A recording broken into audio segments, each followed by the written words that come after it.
They say a slave who cannot rise against his own chains is not ready to be free. In the heart of Africa lies a nation once forgotten, Burkina Faso. Its greatest battle wasn't fought with bullets or bombs, but with hunger. For generations, its people faced an invisible enemy, the drought that turned fertile dreams into dust. But then came one man, Captain Ibrahim Traoré. He looked upon the dry fields and said, "Our struggle isn't against the sky, it's against surrender."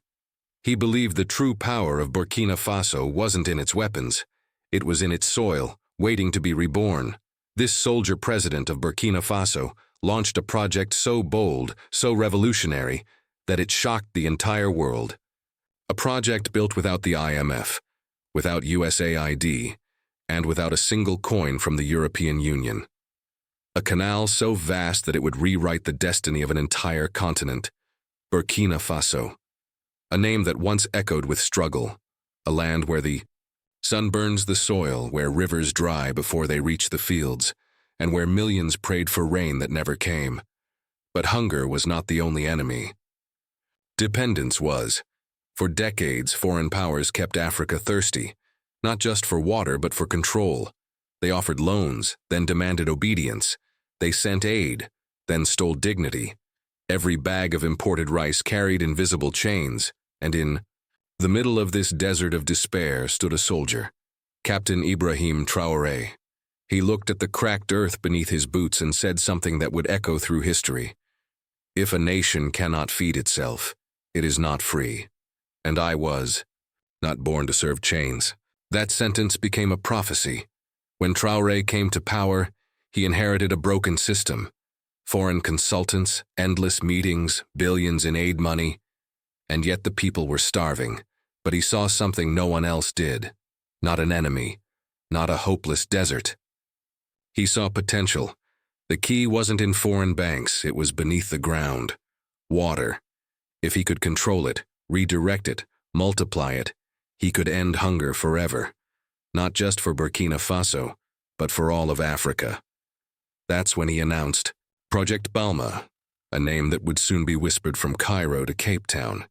The plan was insane, at least that's what the world said. A giant irrigation canal stretching across the arid plains of Balma, connecting forgotten villages to life itself. It would be longer than any canal in Africa, a steel and stone river carved by human hands. No foreign contractors, no Western loans, no consultants in suits, just the people of Burkina Faso, farmers, engineers, soldiers, welders, united under one flag, one dream. When Western diplomats heard the plan, they laughed. They said, "It's impossible. You don't have the money, you don't have the machines." Traoré simply replied, "Then we will build both." Within weeks, thousands of workers swarmed the Balma plains. The site became a battlefield, not of war, but of willpower. Day and night under the burning sun and the glow of floodlights, they dug, they welded, they built. Cement mixers roared like thunder. Dust clouds rose like smoke from a revolution reborn. The West waited for failure. But something extraordinary began to happen. Every truck that rolled out of the construction site carried not just bricks, but hope. Every bucket of water that flowed through the unfinished canal whispered a promise. Burkina Faso will never beg again. And when Traoré visited the site, soldiers and farmers alike saluted him, chanting one phrase, "We build for ourselves." Traoré gave them 8 months. 8 months to complete what would normally take foreign contractors 8 years. The world watched in disbelief. The IMF said, "It's impossible." The EU warned, "You'll collapse your economy." Even neighboring governments mocked the idea, but Traoré was unmoved. He turned the project into a military operation. Every engineer was treated like a commander, every worker like a soldier. Delays were treated like defeats, success was celebrated like victory, and slowly, impossibility started to crumble. The first section of the canal opened ahead of schedule. Then another, then another. By the 5th month, the canal had already reached the farmlands of Balma, land that hadn't seen water in 20 years. When the first gush of water flowed into those fields, old farmers fell to their knees crying, The dry earth drank like it had been waiting for this moment for generations.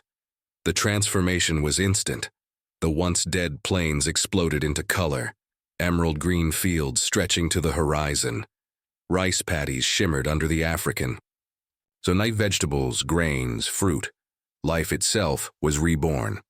For the first time, Burkina Faso wasn't importing food, it was exporting it. Women's farming cooperatives flourished.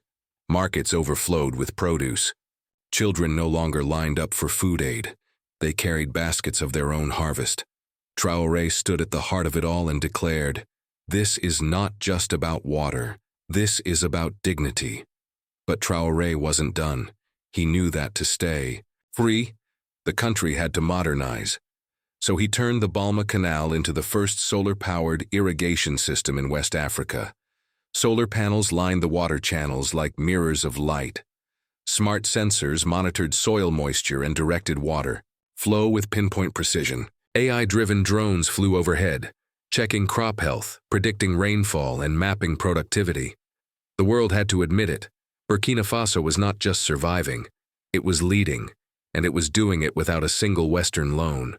As the crops grew, so did the economy. New roads were built to connect farms to cities. Warehouses rose like monuments to independence.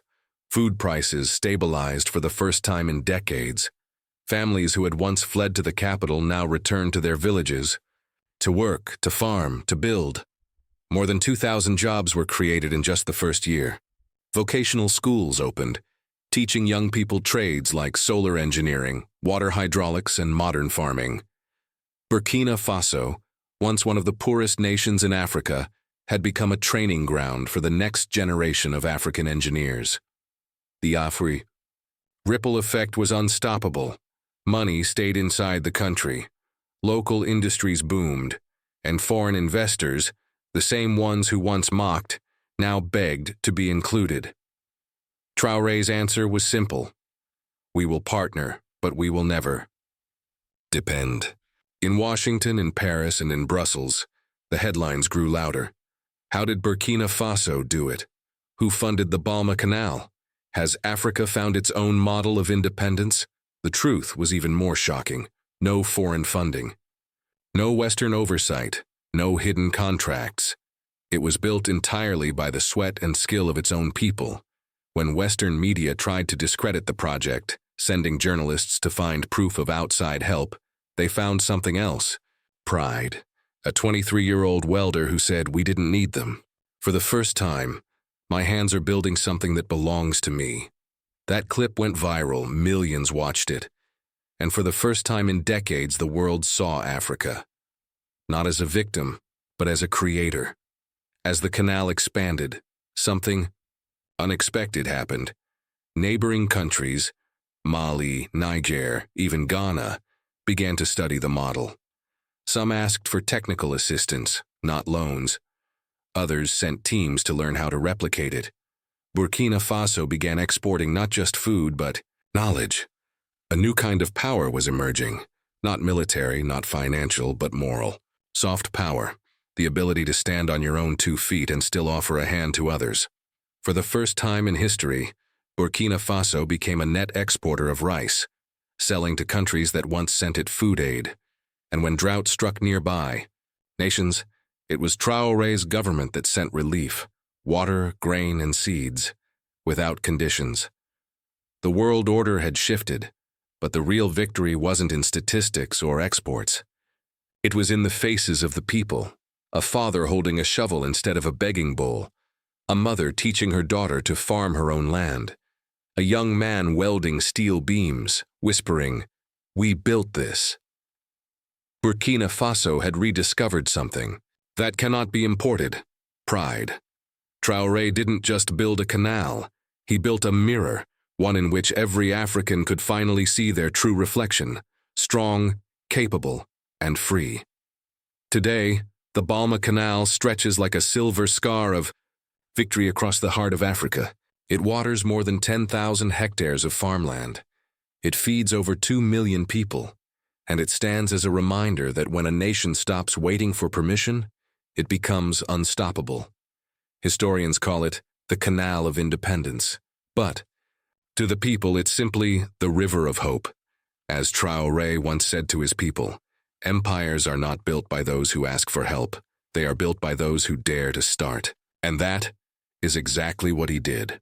As the African sun sets over the Balma Plains, golden light reflects off the flowing canal.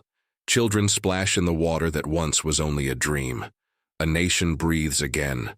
No IMF, no USAID, no EU, only Burkina Faso, proud, independent, reborn. Because, in the end, water is power, and freedom flows. If you believe stories like this deserve to be told, stories of nations rising, of people breaking free from the chains of history, then like the video, subscribe to Untold Shades and press the bell icon for more updates, because this is just the beginning. A new Africa is awakening, and the world is watching.